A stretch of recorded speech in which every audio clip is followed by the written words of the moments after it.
बदलते भारत की शान।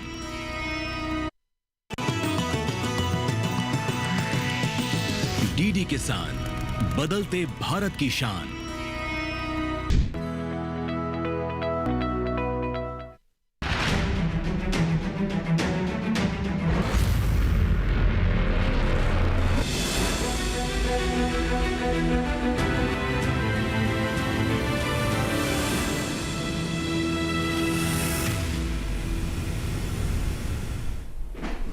नमस्कार, स्वागत है आपका हेलो किसान में। मैं हूं अंजल सिंह। हेलो किसान एक लाइव फोन इन कार्यक्रम है जिसमें हम कृषि संबंधी तमाम विषय आप किसानों के लिए लेकर आते हैं, उस पर विस्तार से चर्चा होती है और साथ ही हमारी कोशिश होती है कि हम आपकी समस्याओं का समाधान भी करें लाइव। इसलिए कार्यक्रम का नाम भी है हेलो किसान, यानी आप किसानों का अपना कार्यक्रम।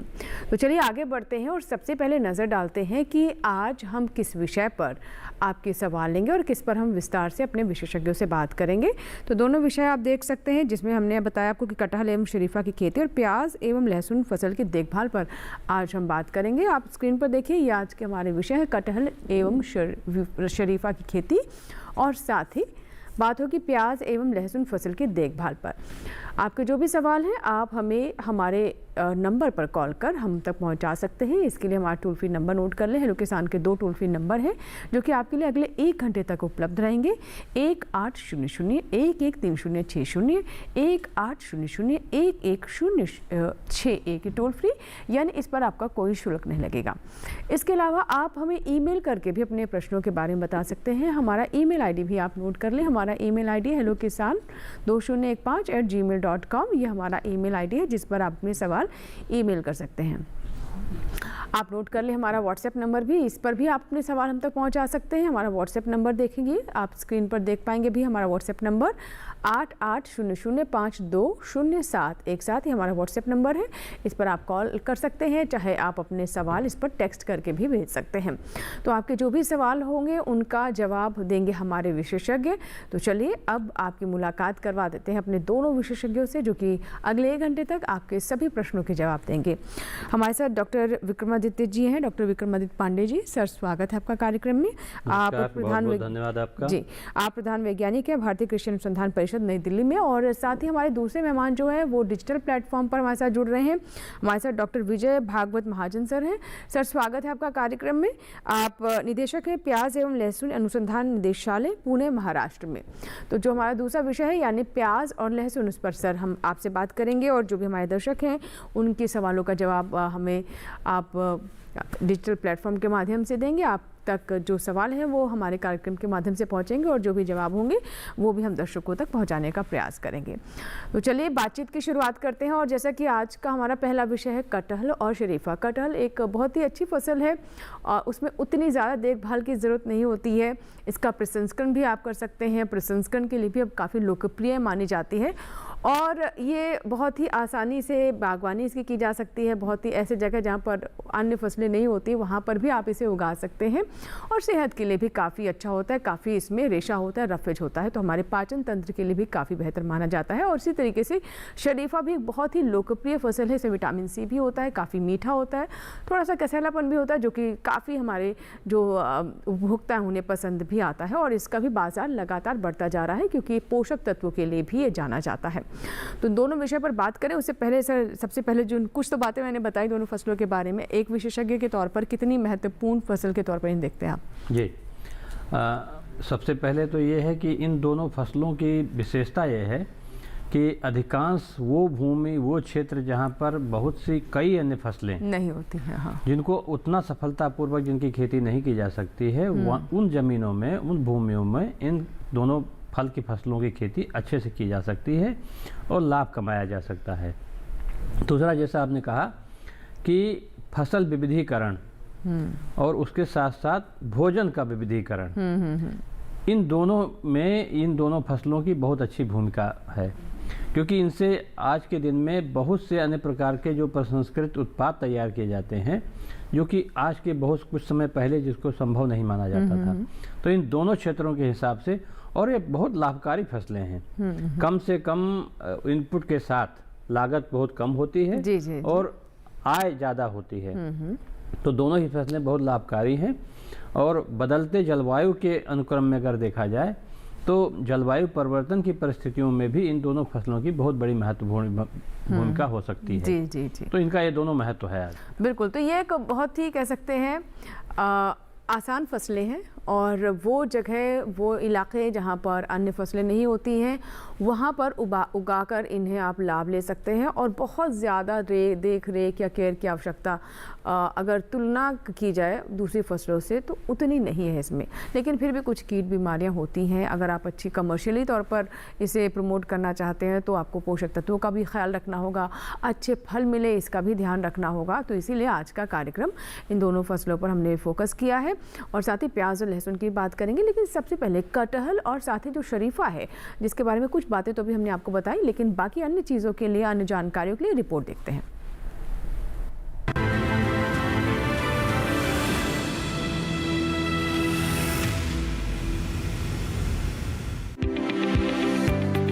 कटहल की खेती किसी भी तरह की मिट्टी में की जा सकती है, लेकिन गहरी दोमट और बलुई दोमट मिट्टी कटहल लगाने के लिए ज्यादा अच्छी रहती है।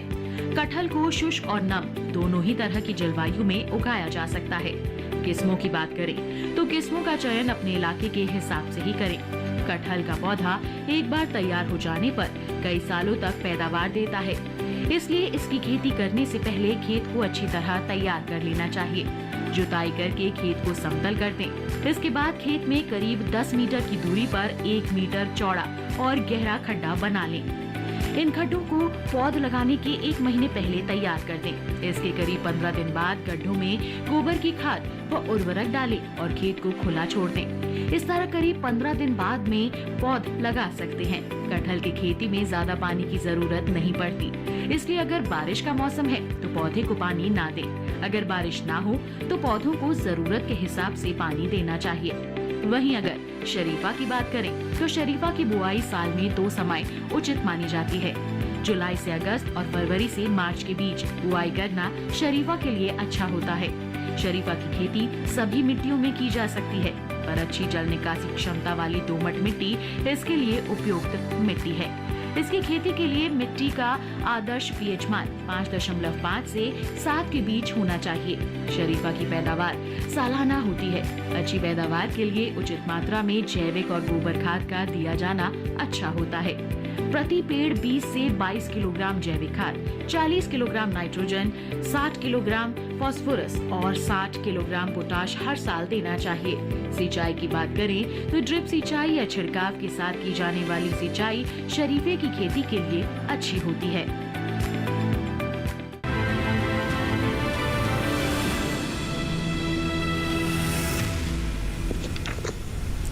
तो अभी आपने रिपोर्ट देखी कटहल और शरीफा दोनों के ऊपर, और अब कुछ ख़ास बातें भी हमने इस रिपोर्ट के माध्यम से आप तक पहुंचाने का प्रयास किया है। अगर आपके कोई सवाल है तो उसके लिए आप तैयार रहें, हमें कॉल करें, ईमेल करें, व्हाट्सएप करें, और सभी सवालों को लाइव कार्यक्रम के दौरान ही हम अपने विशेषज्ञों के सामने रखेंगे। आइए बात करते हैं प्याज और लहसुन की। प्याज की बात करें तो हम सभी जानते हैं कि हमारी भारतीय रसोई में इसका क्या उपयोग है, कितनी महत्वपूर्ण है। शायद ही कोई रसोई घर होगी जहाँ पर प्याज नहीं होगी। और वहीं लहसुन की बात करें तो लहसुन भी एक बहुत ही अच्छी फसल है।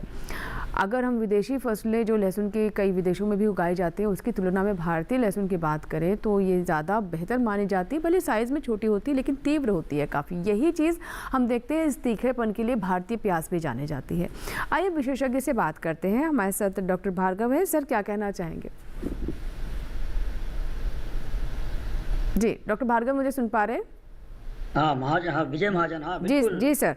प्याज और लहसुन हमारे लहसुन कितना महत्वपूर्ण फसल है। सुबह से शाम तक चाहे नाश्ता हो, चाहे दोपहर का भोजन हो, या कोई भी चाट हो, या कोई भी चीज़ हो, उसमें प्याज और लहसुन के बिना जायका आता नहीं है। तो आपको बताना चाहूँगा कि प्याज की यदि हम क्षेत्र की बात करें तो दुनिया में सबसे ज़्यादा क्षेत्र भारत का है, और लहसुन में यदि बात करें तो भारत का दूसरा नंबर आता है। जी। चाइना लगभग 75% लहसुन उत्पादन करता है और भारत का नंबर दूसरा आता है। जबकि प्याज का जो क्षेत्र है वो लगभग 16 से 17 लाख हेक्टेयर भारत में उत्पादन किया जाता है। और भारत में प्याज की बात करें तो महाराष्ट्र सबसे अग्रणी है। लगभग 45% प्याज का उत्पादन महाराष्ट्र में होता है। और इसी प्रकार हम लहसुन की यदि बात करें तो मध्य प्रदेश लगभग 62% पूरे भारत का जो लहसुन उत्पादन मध्य प्रदेश में होता है। इसी प्रकार प्याज में जो है महाराष्ट्र के बाद कर्नाटका है, और गुजरात है, मध्य प्रदेश है, राजस्थान है और भी अन्य देशों में प्याज अब राज्यों में प्याज का उत्पादन किया जाता है। और लहसुन में बात करें तो मध्य प्रदेश के बाद राजस्थान, गुजरात इन राज्यों का नंबर लगता है। तो उत्पादन और उत्पादकता की बात करें तो लहसुन की हमारे देश में जो उत्पादकता है लगभग 8 टन प्रति हेक्टेयर है एवरेज उत्पादन, और प्याज का एवरेज उत्पादन 18 टन प्रति हेक्टेयर है। जबकि ये उत्पादकता और भी बढ़ाने की हमारे गुंजाइश है। यदि वैज्ञानिक तरीके से यदि खेती करी जाए तो दोनों फसलों में काफ़ी गुंजाइश है। और कुछ किसान जो है, जो प्रगतिशील किसान हैं, 50 टन प्रति हेक्टेयर तक रबी में प्याज का उत्पादन ले चुके हैं। और इसी प्रकार लहसुन का भी 150 टन प्रति हेक्टेयर तक का उत्पादन लहसुन का भी ले चुके हैं। तो बिल्कुल इसीलिए कहना चाहूँगा कि प्याज और लहसुन कई सीजन में भी लगाई जाती है। प्याज का खासकर खरीफ, लेट खरीफ और रबी, ये तीनों सीजन में भी अपन इसकी खेती कर सकते हैं।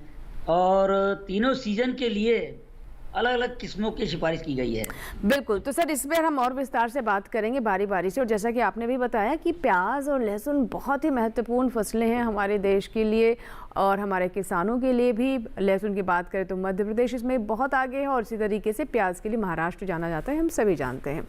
लेकिन प्याज की खेती करते वक्त किन बातों का आप ध्यान रख सकते हैं? कैसे वैज्ञानिक सलाह को आगे बढ़ाते हुए आप अच्छा उत्पादन प्राप्त कर सकते हैं? प्याज की गुणवत्ता बेहतर हो, लहसुन की गुणवत्ता बेहतर हो, इसके लिए आपको क्या क्या करना है, ये सभी बातें आज के इस कार्यक्रम में डिस्कस होंगी। आगे बढ़े आपके सवाल ने, उससे पहले आइए नजर डालते हैं प्याज और लहसुन पर जो हमने रिपोर्ट आपके लिए तैयार की है उस पर।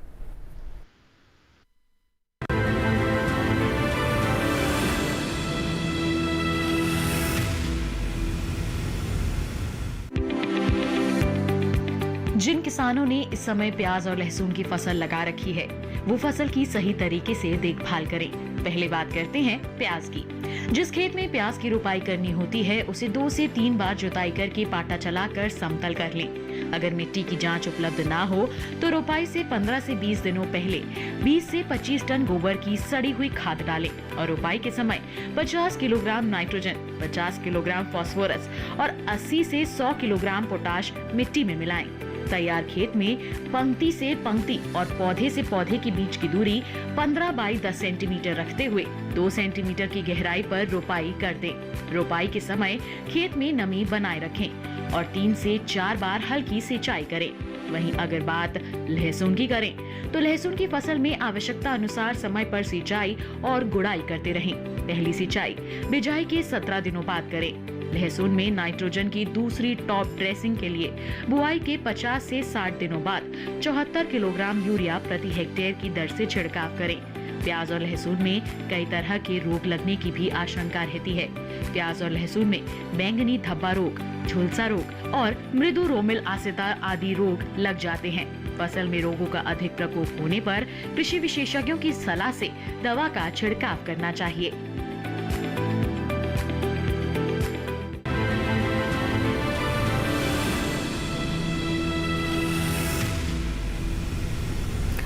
तो देखिए, हमने दोनों रिपोर्ट आपको दिखाई, प्याज के बारे में, लहसुन के बारे में आपने जाना और साथ ही आज का जो हमारा एक दूसरा विषय है यानी कटहल और शरीफा, इनके बारे में भी आपने रिपोर्ट देखी। अब बारी है आपकी अगर कोई भी सवाल है किसी भी फसल के बारे में यानी इन चारों फसल के बारे में कुछ जानना चाहते हैं इनमें से, तो आप हमें कॉल करें, ईमेल करें, व्हाट्सएप करें, आपके सवालों का हमें इंतज़ार है। और कुछ हमारे पास व्हाट्सएप भी आने लगे हैं, तो आइए कुछ ऐसे ही सवालों पर नज़र डालते हैं। और हमारे जो दर्शक हैं इन्होंने दरअसल प्याज के बारे में चाहा है। सर, ये हमारे दर्शक हैं, इनका नाम है सतीश और ये आजमगढ़ से हैं हमारे दर्शक, और ये जानना चाहते हैं कि लहसुन का सवाल है, लहसुन का कंद बड़ा एवं आकर्षक बनाने के लिए हमें क्या करना चाहिए? बहुत अच्छा प्रश्न है। जी जी। एक तो लहसुन की यदि अच्छी फसल लेनी है, कंद बड़ा लेना है, तो समय पे लगाना बहुत जरूरी है जी। और लहसुन का लगाने का समय यदि बोले जाए तो अक्टूबर 20-25 अक्टूबर के आसपास यदि लगाया जाए तो बहुत अच्छा उत्पादन होता है। और उसमें लगाने की जो कली होती है वो जो उसका आकार कम से कम 1.5 ग्राम का होना चाहिए। यदि कली का आकार छोटा रहा तो आपका लहसुन का बढ़वार भी कम होता है और लहसुन की साइज कम होती है। इसके साथ साथ जो सिफारिश की गई तकनीकी है, संतुलित खाद का प्रयोग, समय पर सिंचाई, कीट और रोग का समय समय पर प्रबंधन करना, यदि कोई रोग कौन सा आया है या कीट कभी आया है तो आप विशेषज्ञ से जानकारी ले सकते हैं। और यदि आपको पता है कौन सा ठीक है रोग है सर, तो कीट और बीमारी पर भी हम आगे बात करेंगे सर, लेकिन करेंगे तो उत्पादन अच्छा होगा और साइज भी अच्छी मिलेगी। जी बिल्कुल सर। एक चीज़ और, कई बार दर्शक हमसे ये सवाल भी करते हैं, लहसुन हमारे यहाँ के जो लहसुन है, जो पारंपरिक तौर पर जो हमारे यहाँ फसल होती है उसका साइज़ वो उतनी मोटी नहीं होती है, और अब क्योंकि चलन आ गया है कि जैसा कि आपने बताया कि चाइना में काफ़ी बड़े, चीन इसका सबसे बड़ा उत्पादक है, तो इस तरीके से हमारे यहाँ भी किसानों में आकर्षण है कि उसी तरह की लहसुन उगाई जाए। इसके बारे में क्या कहना चाहेंगे सर? हाँ बताइए। एक तो लहसुन 2 प्रकार के होते हैं, एक तो लॉन्ग डे प्रकार का यानी दीर्घ प्रकाश काल में पकने वाला, और हमारे जो मैदानी भाग में भारत में होता है वो शॉर्ट डे प्रकार का लहसुन होता है, यानी कम प्रकाश काल में पकने वाला। तो लॉन्ग डे प्रकार का लहसुन हमारे भारत में भी जो पहाड़ी भाग है, हिमाचल प्रदेश है, हिमालय रीजन है, श्रीनगर, जम्मू और नॉर्थ ईस्ट रीजन में लॉन्ग डे प्रकार का लहसुन होता है, जो कि बड़े पाकड़ी वाला और बड़े आकार का होता है, और उसके लिए एग्रीफार्म पार्वती जात सिफारिश की गई है। लेकिन ये लॉन्ग डे प्रकार का जो लहसुन यदि हमें मैदानी भाग में लगाएंगे तो उतना बड़ा लहसुन उसमें लहसुन बनता ही नहीं है। और हमारा शॉर्ट डे प्रकार का लहसुन है, उसको यदि हम वैज्ञानिक तरीके से और सही जाति का चयन करके लगाएंगे तो आपको निश्चित रूप से बड़े आकार का लहसुन आप उत्पादन कर सकते हैं। ठीक है सर। हमने अभी लहसुन पर बात की और कुछ हमारे पास कॉलर्स आ रहे हैं प्याज के बाद, प्याज पर भी उनके कुछ सवाल हैं, तो आइए नज़र डालते हैं इस सवाल पर। निर्दोष कुमार जी हैं जिन्होंने हमें कॉल किया है। नमस्कार निर्दोष जी, स्वागत है आपका हेलो किसान में। सुन पा रहे हैं आप मुझे? हेलो। हाँ जी जी, बताएं सर। मिर्ज़ापुर उत्तर प्रदेश से आप हैं, आप प्याज पर कुछ पूछना चाहते हैं? जी बताएं, क्या सवाल है आपका? हमारा सवाल है, देखते होते हैं जी। हेलो। हाँ हेलो। हाँ बताइए, सवाल बताइए। सवाल ये है सर कि हमने प्याज में घास उगाई है। ठीक है, प्याज में घास उगाई है। अच्छा, घास उगाई है, मतलब खरपतवार आ गया हेलो। हाँ जी बताएं। हाँ जी, प्याज लगा हुआ है, प्याज में घास उगाई है। तो सर जी तो उसके लिए कौन सी दवा डालें, प्याज अच्छी हो जाए, खत्म हो जाए? ठीक है, घास उगाई यानी खरपतवार, वीड्स हो गए इनकी फसल में, प्याज में। तो सर कौन कौन से आमतौर पर इसमें खरपतवार उगते हैं प्याज में और कैसे उनका प्रबंधन करना चाहिए, निवारण कैसे हो? हाँ देखिए, प्याज में निंदा नियंत्रण बहुत समस्या वाला विषय होता है, क्योंकि प्याज की जो अपन लगाते हैं 10 बाय 15 सेंटीमीटर में लगाते हैं, यानी काफ़ी अंतर पर कम अंतर पर लगाया जाता है। तो शुरुआत में लगाते समय ही यदि हम रुपाई करते हैं तो रुपाई के पहले ऑक्सीफ्लोरोफेन, ये तणनाशक होता है, खरपतवार नाशी होता है, या फिर इसका 1.5 मिलीलीटर प्रति लीटर, या स्टॉम यानी पेंडामिथिलिन ये 4 मिलीलीटर प्रति लीटर, या बासलिन 1.5 मिलीलीटर प्रति लीटर, इस हिसाब से आप फ्लैट नोजल के द्वारा आप रुपाई करने के पहले भी इसको छिड़काव कर सकते हैं। और कई बार किसान रुपाई कर लेते हैं और ये छिड़काव तणनाशक का करना भूल जाते हैं, तो रुपाई के 10 दिन के बाद भी आप इस तणनाशक का फ्लैट नोजल के द्वारा यदि छिड़काव करेंगे तो आपको 1.5 महीने तक खरपतवार से आप बचा सकते हैं। और उसके बाद आप एक निदाई करेंगे तो ये ज़मीन को भी खुशबूरी करेगा, और ज़मीन के नीचे पकने वाली फसल होती है तो प्याज के लिए भी फायदेमंद होगा। तो इस प्रकार आप ऑक्सीफ्लोरोपेन, बासालिन या पेंडामिथिलिन, ये जो छिड़काव तणनाशक है, इसका छिड़काव करेंगे तो आप इन निंदा से बचा सकते हैं। जी बिल्कुल। तो ये तो बात हुई कि कैसे खरपतवार का निवारण किया जाए। और देखिए, कोई भी फसल है उसमें खरपतवार को नहीं पनपने देना, ये हमारे किसान बहुत बेहतर तरीके से जानते हैं, बखूबी जानते हैं कि कितना नुकसान हो सकता है आपको, आपकी मुख्य फसल को। फिलहाल इसी के साथ ही यहाँ वक्त एक छोटे से ब्रेक का, लेकिन ब्रेक के बाद भी आज के इन फसलों पर चर्चा जारी रहेगी। हम बात कर रहे हैं लहसुन पर, प्याज पर, कटहल और शरीफा पर। कहीं मत जाइएगा, छोटे से ब्रेक के बाद कुछ सवाल हम लेंगे कटहल और शरीफा पर भी।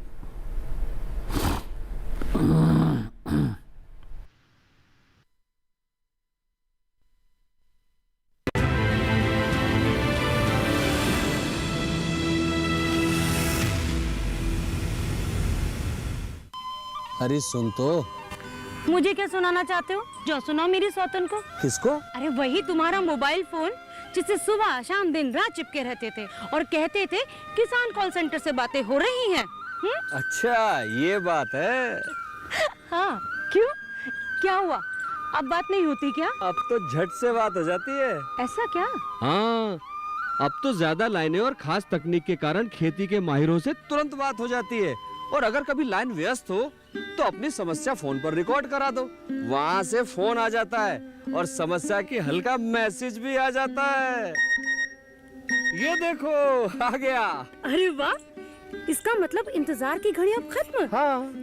तभी मैं सोचूं कि आजकल मुझ पर इतना प्यार क्यों आ रहा है। कृषि संबंधी समस्याओं का अपनी भाषा में तुरंत हल पाने के लिए पूरे भारत में किसी भी फोन से हेल्पलाइन नंबर पर संपर्क करें। किसानों का दोस्त किसान कॉल सेंटर।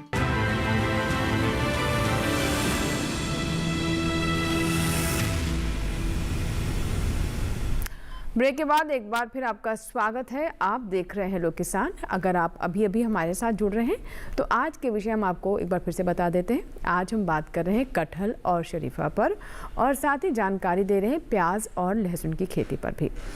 आपके सवालों का हमें इंतज़ार है। आप हमें व्हाट्सएप करें, ईमेल करें या फिर हमारे टोल फ्री नंबर पर भी कॉल कर सकते हैं। और ऐसे ही दर्शक हमारे साथ जुड़ चुके हैं नंद स्वरूप मिश्रा जी, जो कि उत्तर प्रदेश के बाराबंकी से हैं। आइए उनसे बात करते हैं। नंद स्वरूप जी, स्वागत है आपका हेलो किसान में। बताइए क्या प्रश्न है। हेलो नंद स्वरूप जी, मुझे सुन पा रहे हैं आप? हेलो। हाँ जी सर, नमस्कार नंद स्वरूप जी, बताइए क्या सवाल है। मैं जानना चाहता हूँ कि जो कटहल हमारा है तो ये जो हम बाग लगाते हैं हमारी मिट्टी का पीएच मान कितना होना चाहिए, और दूसरी चीज पौधे से पौधे की दूरी कितनी होनी चाहिए, और तीसरी चीज कटहल जो है कोई कड़वा पौधा निकल जाता है उसकी पहचान कैसे करेंगे कि हम बड़ी मेहनत करके तैयार कटहल में कड़वा निकल गया तो हमारा सब बर्बाद हो गया। और चौथी चीज, इस समय जो है फल फूल निकल रहे हैं तो हमें कटहलों के साथ क्या करना चाहिए कि हमारे फल फूल जो है कीड़े मकोड़े से बच सकें। ठीक है, 3-4 सवाल हैं सर आपके, बहुत अच्छे सवाल हैं सभी।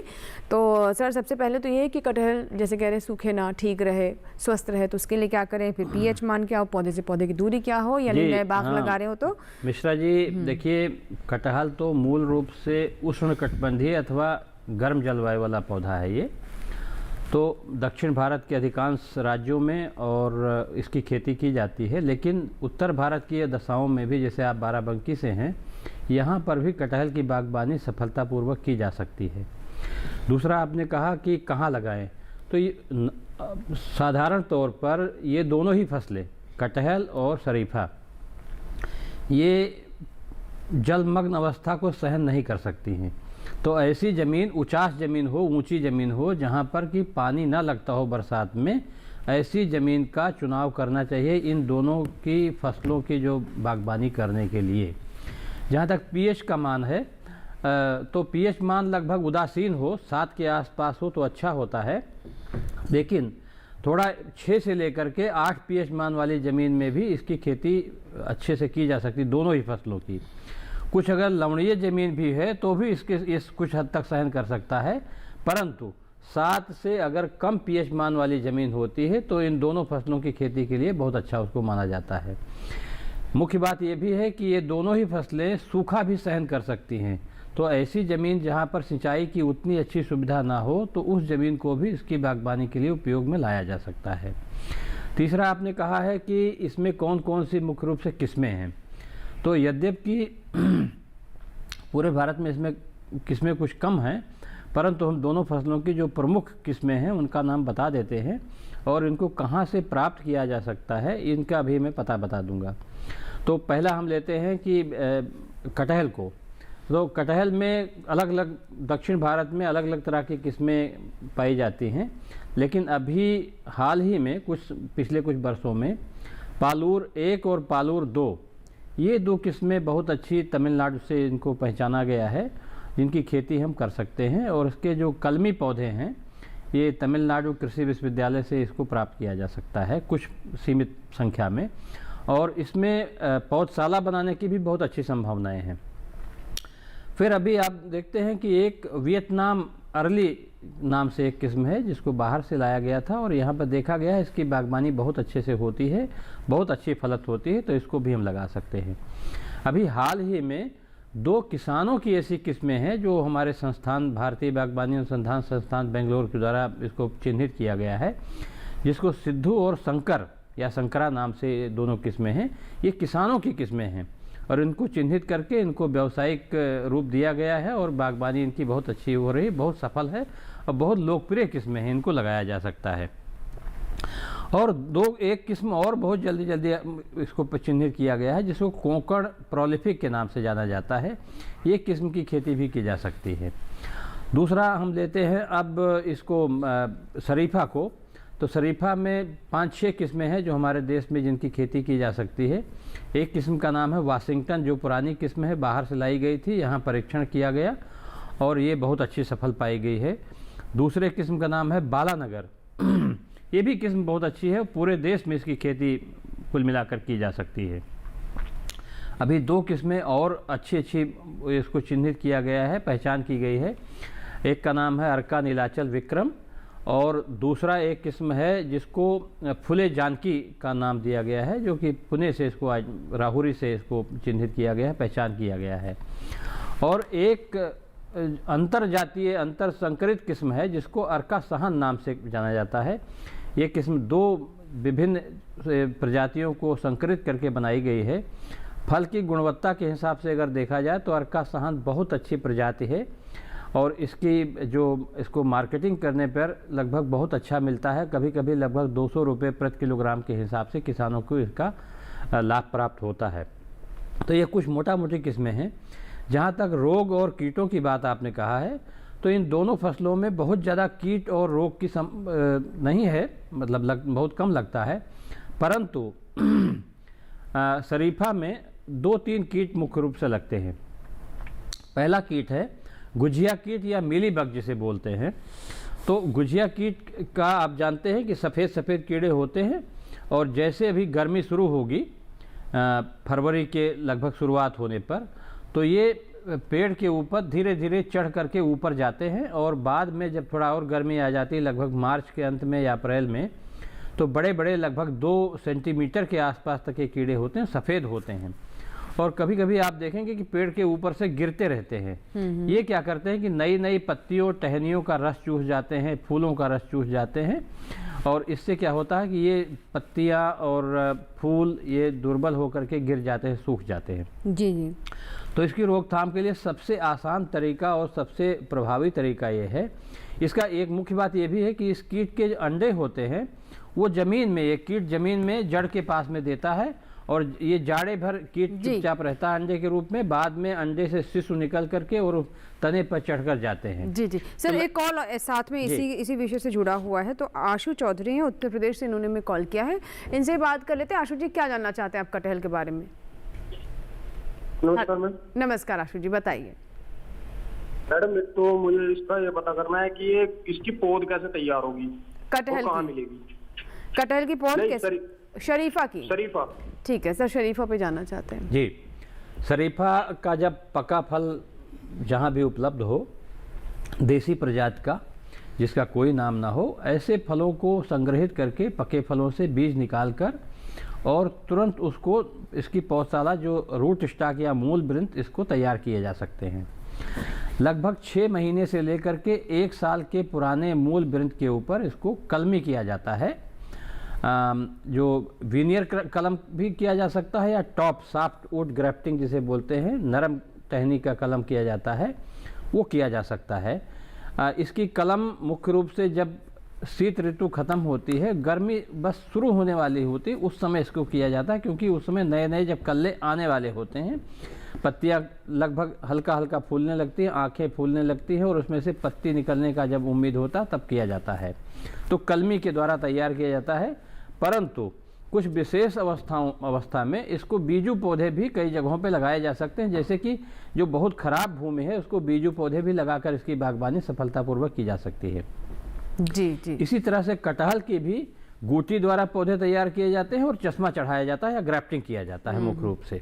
ठीक है सर, चलिए यहाँ पर हमें एक और छोटा सा ब्रेक लेना होगा। आप अपने सवाल हम तक पहुँचाते रहें। कुछ व्हाट्सएप सवाल भी आए हैं हमारे पास जिसमें लहसुन और प्याज से जुड़े हुए कुछ सवाल पूछे गए हैं, उस पर भी हम जवाब देने का प्रयास करेंगे छोटे से ब्रेक के बाद। हमारे एक्सपर्ट लगातार हमारे साथ बने हुए कार्यक्रम में। छोटा सा ब्रेक लेते हैं, आप देखते रहें हेलो किसान।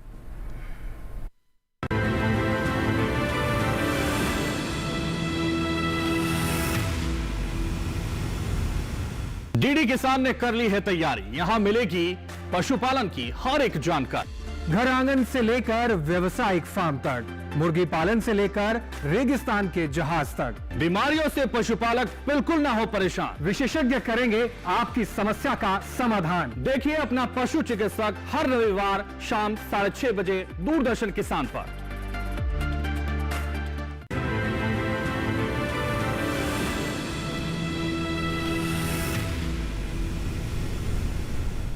ब्रेक के बाद एक बार फिर आपका स्वागत है। आप देख रहे हैं हेलो किसान। आइए कार्यक्रम को आगे बढ़ाते हैं और कुछ हमारे पास व्हाट्सएप सवाल आए हैं, वो सवाल अपने एक्सपर्ट तक पहुंचाते हैं। और हमारे दर्शक हैं जिन्होंने हमें मध्य प्रदेश से उज्जैन से सवाल भेजा है, शैलीन सिंह चौहान है, और ये कहते हैं कि लहसुन और प्याज को क्या आसपास नहीं बोना चाहिए, नहीं लगाना चाहिए?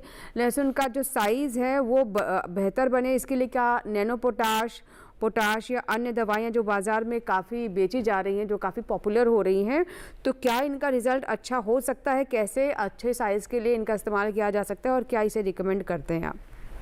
Sir, doctor Bhargav. लहसुन और प्याज ऐसा कुछ नहीं कि आप आसपास नहीं बो सकते हैं। दोनों के लगाने का अंतर जो है 10 बाय 15 सेंटीमीटर है, तो इसमें तो आसपास लगाने का ऐसा कोई उस पर कोई दुष्प्रभाव नहीं होगा। दूसरी बात, इन्होंने जो बताया कि पोटैश ज्यादा मात्रा में बाजार में मिल रहा है, ऐसा कुछ नहीं है। आपको संतुलित खाद का उपयोग करना जरूरी है। अब लहसुन के लिए 100 किलो नाइट्रोजन, 50 किलो फास्फोरस और 50 किलो पोटैश और 40 से 45 किलो गंधक, ये सिफारिश किया गया है। तो सिफारिश की गई मात्रा यदि डालेंगे तो आपको अच्छा साइज मिलेगा, अच्छा आकार मिलेगा। इसके अलावा माइक्रोन्यूट्रिएंट का भी सिफारिश किया गया है, लेकिन माइक्रोन्यूट्रिएंट डालने के पहले आप यदि सॉइल टेस्ट कर लेंगे और जिस माइक्रोन्यूट्रिएंट की कमतरता होगी उसका यदि छिड़काव करेंगे तो आपको काफ़ी फायदा होगा।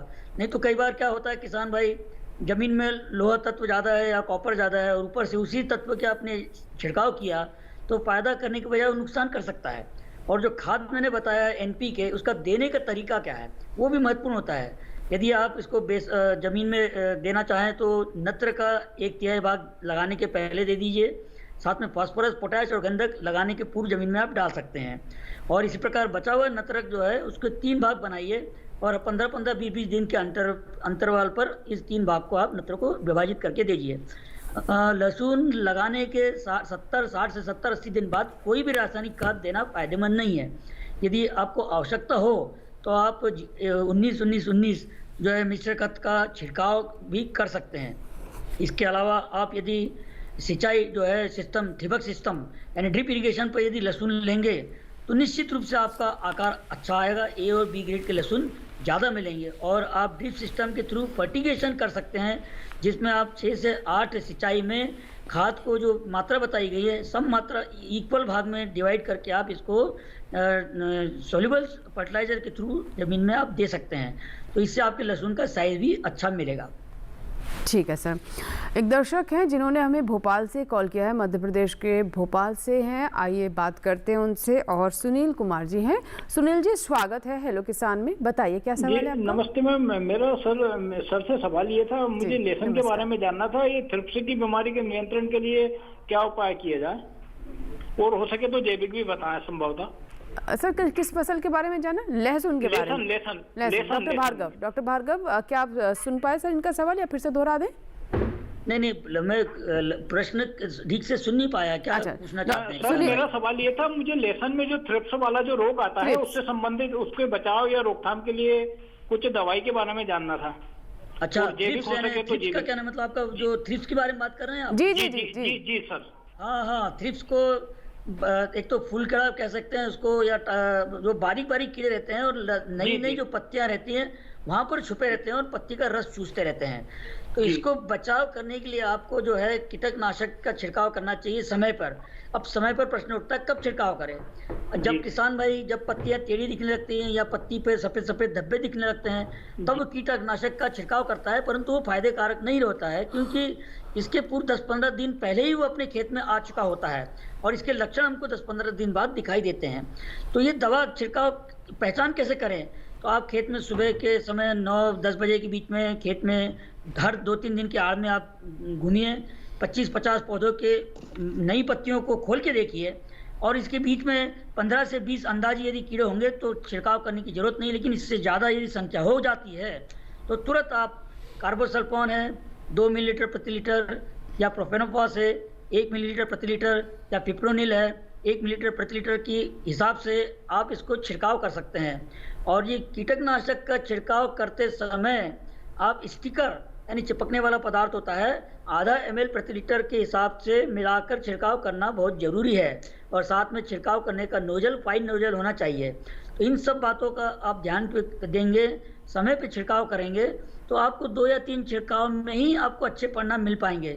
और यदि आप समय पे छिड़काव नहीं करेंगे, लक्षण दिखने के बाद आप छिड़काव करेंगे तो आपको छिड़काव का मात्रा भी ज़्यादा लगती है, खर्चा भी ज़्यादा बढ़ता है और उसका असर उतना अच्छी तरह से नहीं हो पाता है।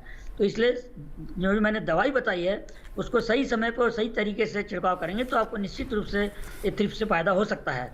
और इसके अलावा ऑर्गेनिक यदि मैं बात करें तो स्पिनोसाइड 0.4 ml 0.4 ml प्रति लीटर के हिसाब से भी आप छिड़काव कर सकते हैं और ज़मीन में नीम की खली वगैरह इसका भी उपयोग कर सकते हैं। जी, तो चलिए ये तो सवाल रहा हमारा कि कैसे हमारे जो दर्शक हैं, किसान हैं, इन सभी बातों का ध्यान रखकर अच्छी फसल प्राप्त कर सकते हैं। इस बीच शरीफा पर भी एक सवाल हमारे पास आया है और ये सवाल आया है उत्तर प्रदेश के मेरठ से। आइए व्हाट्सएप सवाल ले लेते हैं और इनका नाम है सर अभिमन्यु चौधरी और ये जानना चाहते हैं कि शरीफा की फसल कैसे तैयार होगी और इसके लिए पौध कहाँ से मिलेगी। जी, अच्छा प्रश्न है और उत्तर प्रदेश की दशाओं में भी जहाँ से मेरठ से फ़ोन किया है वहाँ पर भी इसकी सफल बागवानी की जा सकती है और काफ़ी लाभदायक भी सिद्ध हो सकती है। इसमें अच्छे गुणवत्ता के पौधे वैसे तो कृषि विज्ञान केंद्र से संपर्क करें तो मिल सकते हैं, नहीं तो भारतीय बागवानी अनुसंधान संस्थान बेंगलोर में जो है वहाँ से बहुत अच्छी गुणवत्ता के पौधे इसके मिलते हैं। इसके अतिरिक्त महात्मा फुले कृषि विद्यापीठ राहुरी वहाँ से इसके पौधे मिल सकते हैं। केंद्रीय शुष्क बागवानी परीक्षण केंद्र हमारा गोधरा में एक जगह है, वहाँ पर भी इसके पौधे मिल सकते हैं। केंद्रीय शुष्क बागवानी संस्थान हमारा बीकानेर में है, वहाँ से पौधे मिल सकते हैं। और ऐसे ऐसे जो जगह हैं यहाँ से हम इसके पौधे बहुत अच्छे मिल सकते हैं। यहाँ तक कि भुवनेश्वर में स्थित है हमारा केंद्रीय बागवानी परीक्षण केंद्र, वहाँ से भी इसके अच्छे पौधे मिल सकते हैं। आंध्र प्रदेश में कृषि विश्वविद्यालय है या तेलंगाना में कृषि एवं बागवानी विश्वविद्यालय है, वहाँ से इसके पौधे अच्छे मिल सकते हैं सबको। जी सर, एक और शरीफा के ऊपर सवाल आया है और ये हमारे दर्शक हरियाणा से हैं।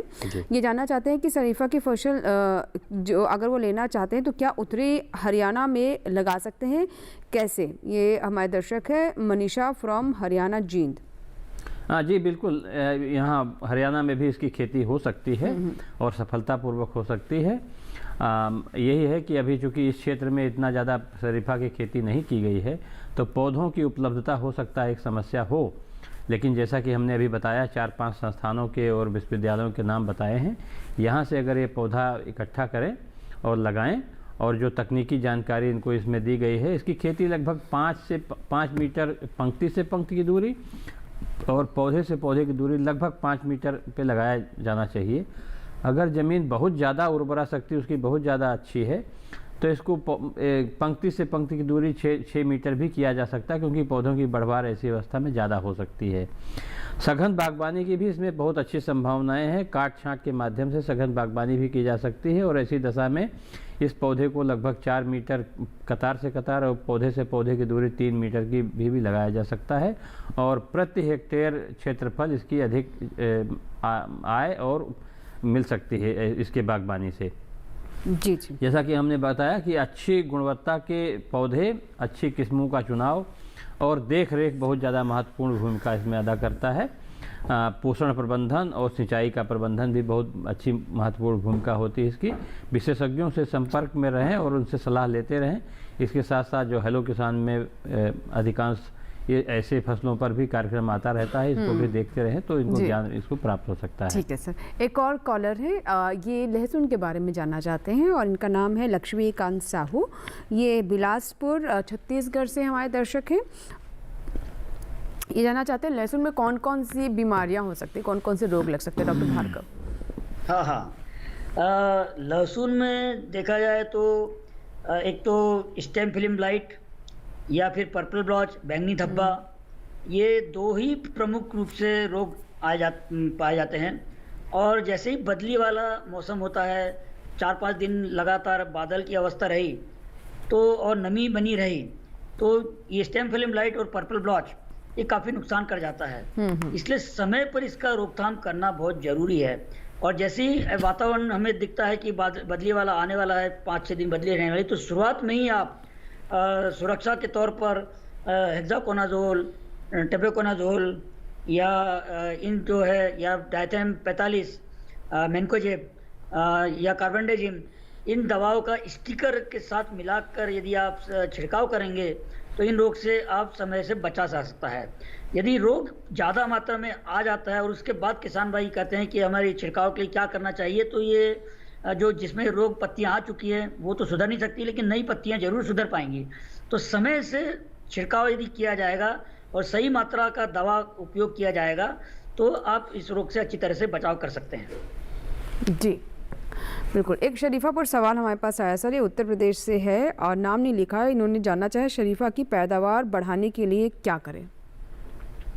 जी, शरीफा में अधिकांश फूल उत्तर प्रदेश की दशाओं में जैसे गर्मी आरंभ होती है अप्रैल के महीने में, उस समय इसमें फूल आने लगते हैं, लेकिन जब तक थोड़ा नमी नहीं होती तब तक इसमें फल लगते नहीं हैं।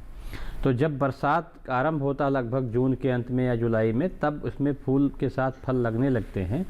तो मुख्य बात यह है कि काट छांट के माध्यम से ऐसा ये नियंत्रित करें कि इनका जो पुष्पन या फूल आने की प्रक्रिया लगभग मई के अंत में या जून के लगभग शुरू हो, तो फलन अच्छी होगी। दूसरा, उर्वरकों का प्रयोग। उर्वरकों के प्रयोग के रूप में अगर आप देखें तो लगभग प्रति पौधा इसमें 50 से 60 ग्राम नत्रजन और लगभग 20 ग्राम से 25 ग्राम फास्फोरस और 50 से 60 ग्राम पोटेशियम प्रति पौधा प्रति वर्ष के हिसाब से आवश्यकता होती है। ये मात्रा 1 वर्ष के पौधे के लिए होती है और लगभग 6 से 8 साल बीत जाने पर पौधा लगभग पेड़ बन जाता है और इसकी वृद्धि लगभग समाप्त हो जाती है। तो इस मात्रा को 6 से 8 गुना बढ़ा करके जब बाग आपका पूरा बढ़ जाता है तब इस मात्रा का इस्तेमाल करना चाहिए। इसको लगभग बरसात शुरू होने पर इस खाद और उर्वरक की मात्रा को दिया जाना चाहिए। खाद के रूप में गोबर की खाद लगभग 1 से 1 टोकरी 1 वर्ष के पौधे को दिया जाना चाहिए जी। और जब पौधा पूरा बढ़ जाता है तो 5 से 6 टोकरी गोबर की खाद भी अगर इसमें दिया जाए तो काफ़ी पौधों की वृद्धि अच्छी होती है और पैदावार अच्छी होती है। जी जी। शरीफा में एक और समस्या होती, कभी कभी फलन कम होता है क्योंकि फलों के परागण और सेचन में समस्या होती है। लेकिन अब एक ऐसी तकनीकी भी आ गई है कि इसको हाथ से एक एक पुष्प को परागित किया जा सकता है। इसके लिए एक मैनुअली करना पड़ेगा। जी, मैनुअली इसका परागण किया जाता है और परीक्षणों में ऐसा देखा गया है कि अगर हाथ से परागण किया जाए तो उत्पादकता इसकी 2 से 3 गुना बढ़ सकती है और प्रति पौधा अतिरिक्त नहीं होगी।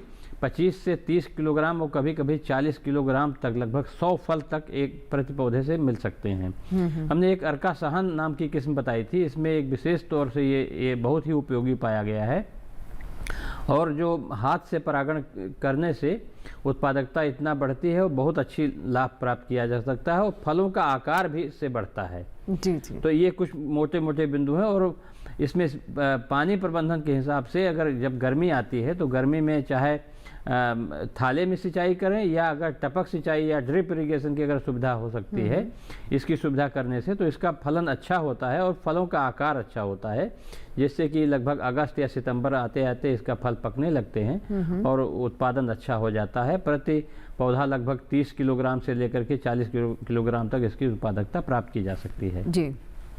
एक हमारे पास सवाल, एक मिनट, सुनील कुमार हमारे साथ एक दर्शक हैं जिन्होंने कॉल किया है, आइए बात कर लेते हैं। Hello hello hello, Ranjeet Kumar साथ दर्शक है। हेलो। हाँ जी मैम। जी रंजीत जी, रंजीत कामत जी हैं सुपौल बिहार से। जी रंजीत जी बताइए क्या सवाल है। नमस्ते मैम। नमस्कार रंजीत जी। मेरा यानी लहसुन पे एक सवाल है। बताएं। बीमा पर्पल और बीमा पर्पल जो है ना, ये और बीमा ओमकार, ये जो है हमारे बिहार के लिए उपयुक्त है। और लहसुन ये प्याज पे यानी बीमा करण जो है, ये नस्ल हमारे बिहार के लिए उपयुक्त है, ये बात हमें बताया। ठीक है, आप ये जानना चाहते हैं कि उपयुक्त है कि नहीं, यही सवाल है आपका, ये दोनों किस्में। ठीक है। और ये बीज हमें कहाँ से मिलेगा, यानी राजगुरु पुणे से मिलेगा कि हमारे पूसा एग्रीकल्चर से मिल जाएगा? ठीक है। डॉक्टर भार्गव हमारे साथ हैं आप। महाजन, डॉक्टर महाजन। जी जी जी बताइए।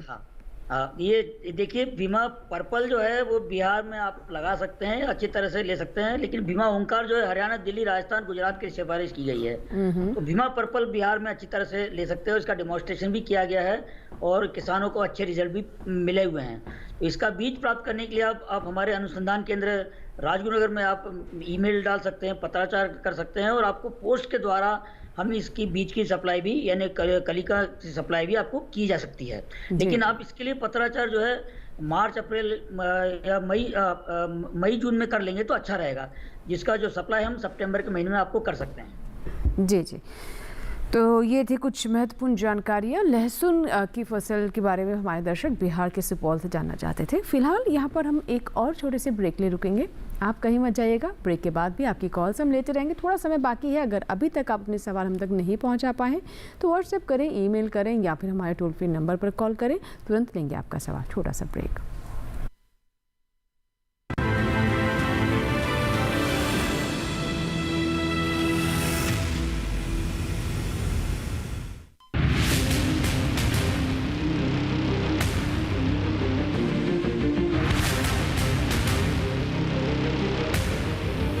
जब तपती है धरती, सूरज उगलता है आग, ठंड में जब सर्दी जमा देती सबके हाल, सब छुप जाते अपने अपने घरों में, तब बाहर निकलता सिर्फ एक इंसान, भरने के लिए हम सबका पेट, खून को पसीने की तरह देता बहा, थक जाता, झुलस जाता, हो जाता बीमार, तब उसकी सेहत का ध्यान रखता सिर्फ डीडी किसान।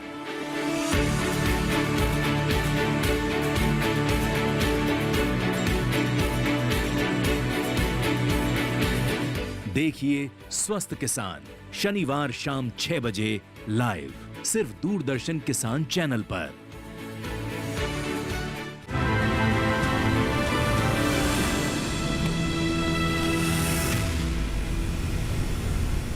ब्रेक के बाद एक बार फिर आपका स्वागत है हेलो किसान में। और आज हम बात कर रहे हैं लहसुन, प्याज, कटहल और शरीफा पर। अगर आपके कोई भी सवाल है आप हमें ईमेल करें, व्हाट्सएप करें या फिर हमारे टोल फ्री नंबर पर कॉल करें। और एक ऐसा ही व्हाट्सएप सवाल हमारे पास आया हुआ है और ये हमारे दर्शक हैं प्रद्युम्न वर्मा, बालाघाट, मध्य प्रदेश से। सर ये कटहल के बारे में जानना चाहते हैं। ये कह रहे हैं कि हम अपनी ज़मीन पर पहली बार कटहल और साथ ही सीताफल लगाना चाह रहे हैं, कितने वर्ष में फल उत्पादन हो सकता है, किस प्रकार कार्य प्रारंभ करें? जी, जैसा कि हमने अभी बताया है कुछ समय पहले कि कितना दूरी पे पौधे को लगाते हैं। आवश्यकता इस बात की है कि आप कलमी पौधे उचित संस्था से प्राप्त करें। और चूँकि इसमें अगर कलमी पौधे आप लगाते हैं तो शरीफा के मामले में लगभग चौथे साल आपको फलन आरंभ हो जाएगा। और अच्छे से अगर बागबान को पौधों को देख रेख करते हैं तो लगभग 15-20 वर्ष तक आपको अच्छी फलत मिल सकती है। कटहल का पौधा अगर कलमी पौधा आप लगाते हैं तो उसमें भी लगभग चौथे 5वें वर्ष में फलन आरंभ हो जाती है, क्योंकि आरंभ के 3-4 साल तक उसका जो छत्रक प्रबंधन होता है, छत्रक कैसे पेड़ का आकार अच्छे से बने और शाखाएं अच्छे से विकसित हों, इसके लिए 3-4 साल छोड़ा जाता है। और चौथे साल में इसमें भी फलन शुरू हो जाता है और लगभग 25 से 30 वर्ष तक इसमें अच्छी फलत प्राप्त की जा सकती है। तो 4 से 5 साल तो लग जाता है दोनों ही फसलों में फलन आने में, अच्छी फसल आने में। जी जी। अशोक कुमार एक दर्शक हैं हमारे साथ सोनीपत, हरियाणा से। आइए बात करते हैं। अशोक कुमार जी, आप मुझे सुन पा रहे हैं? अशोक कुमार जी, क्या आप तक मेरी आवाज़ पहुंच पा रही है? हेलो हेलो हेलो, नमस्कार जी। नमस्कार अशोक जी, बताएं क्या सवाल है। मैडम यही था, शरीफा और इसमें कटहल में उत्पादन कितने दिन में शुरू हो जाता है मैडम? एक पहले भी यही सवाल था सर। हाँ, अभी हमने जवाब दिया है अशोक कुमार जी। लगभग चौथे साल में दोनों फसलों में, अगर कलमी पौधा है, चश्मा चढ़ाया हुआ पौधा आपने खरीदा अच्छी किस्मों का, तो चौथे साल में आपको फलन आरंभ हो जाती है। 5-6 साल में अच्छी इसमें फलत आरंभ हो जाती है और लगभग 20 साल तक तो अच्छी इसकी फलत प्राप्त हो सकती है, दोनों ही फसलों की। जी, तो लगातार हमारे पास सवाल आ रहे हैं। अगर आपके कोई भी सवाल हैं तो आप हमें व्हाट्सएप करें, ईमेल करें या फिर हमारे टोल फ्री नंबर पर कॉल करें। जैसे ही सवाल आएंगे तुरंत हम कार्यक्रम में उन्हें शामिल करेंगे। सर, अब प्याज पर और लहसुन पर बात कर लेते हैं। इस समय को देखते हुए किसानों को कौन कौन सी बातों का ध्यान रखना चाहिए? हाँ, देखिए, अभी प्याज रुपाई का समय चल रहा है।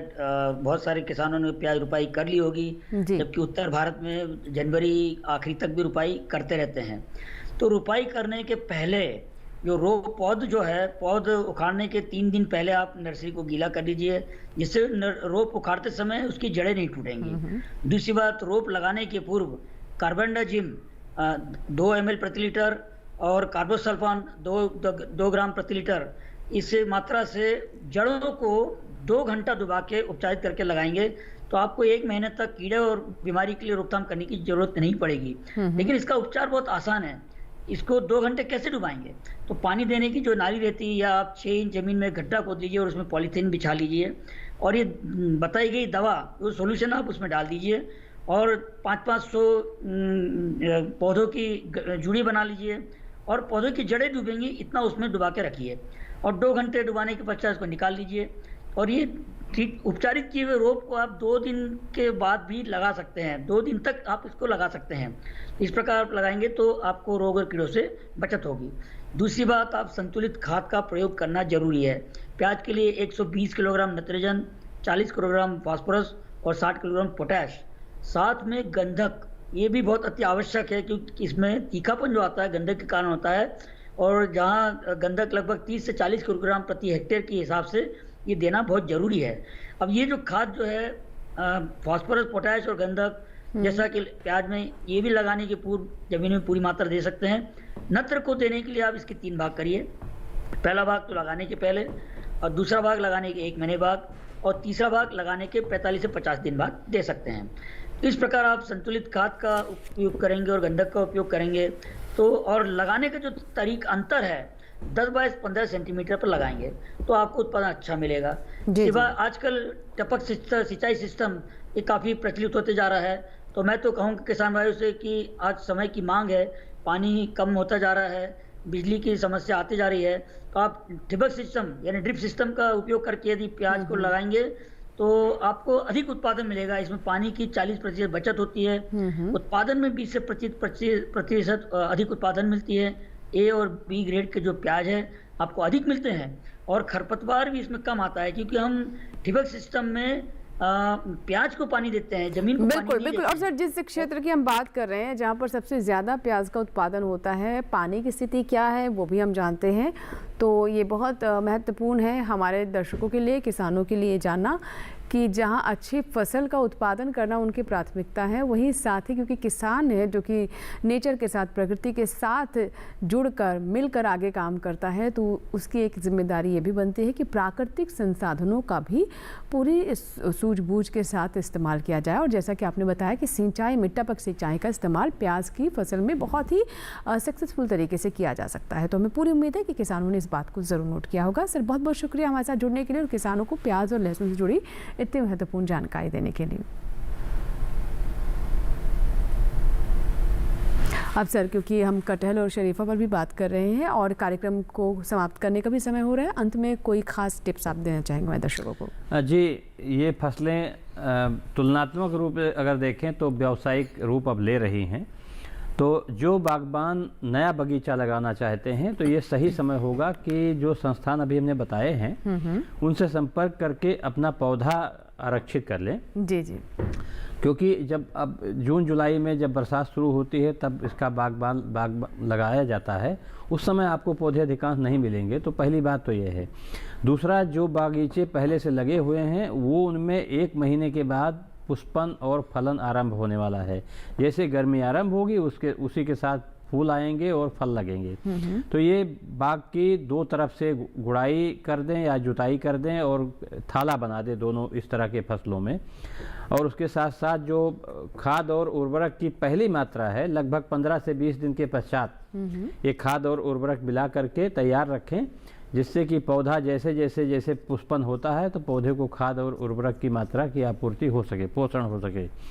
और सिंचाई की व्यवस्था का अभी से कर लें, जिससे कि गर्मी आरंभ होते ही अगर सिंचाई करेंगे तो इसमें पुष्पन, फलन और फलों की वृद्धि अच्छी होगी और उत्पादकता बहुत अच्छी प्राप्त होगी। ये मुख्य बात है। और विशेषज्ञों से भी संपर्क करते रहें और संपर्क में रहें। और हेलो किसान देखते रहें, क्योंकि आपको यहाँ पर हर रोज कृषि संबंधी कुछ न कुछ नया ही जानने और सीखने को मिलेगा। और जो किसान भाई नहीं देख पाए वो ईमेल और व्हाट्सएप के माध्यम से भी इसकी जानकारी प्राप्त कर सकते हैं। और यूट्यूब पर भी देख सकते हैं हमारे कार्यक्रम। यूट्यूब चैनल भी देखते रहें। बहुत बहुत शुक्रिया सर हमारे साथ जुड़ने के लिए। बहुत धन्यवाद। नमस्कार। और शरीफा और साथ ही कटहल पर इतनी महत्वपूर्ण जानकारी देने के लिए बहुत बहुत धन्यवाद।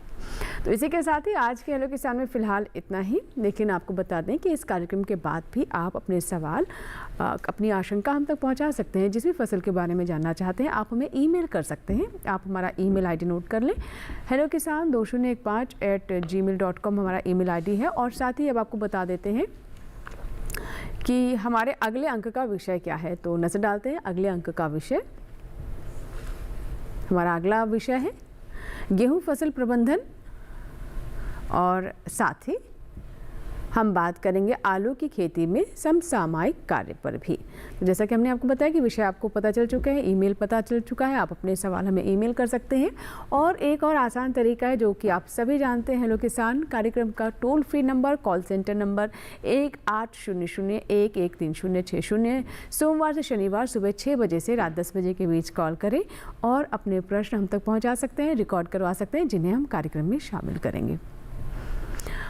और अगर आज के कार्यक्रम को आप दोबारा से देखना चाहते हैं, कोई जानकारी फिर से सुनना चाहते हैं, या फिर कार्यक्रम आपने बीच से देखा है और आप जानना चाहते हैं कि शुरुआत में हमने क्या बात की थी, तो इसके लिए अब आपको करना ये है कि टेलीविज़न स्क्रीन पर जो हम QR कोड दिखा रहे हैं इसको स्कैन करें और YouTube पर जाएं। हमारा ये कार्यक्रम देख सकते हैं, हेलो किसान के दूसरे एपिसोड्स भी वहाँ पर आप देख सकते हैं। फिलहाल यहाँ लेंगे इजाज़त, फिर होगी आपसे मुलाकात हेलो किसान में नए विषय के साथ, नए विशेषज्ञ के साथ। नमस्कार।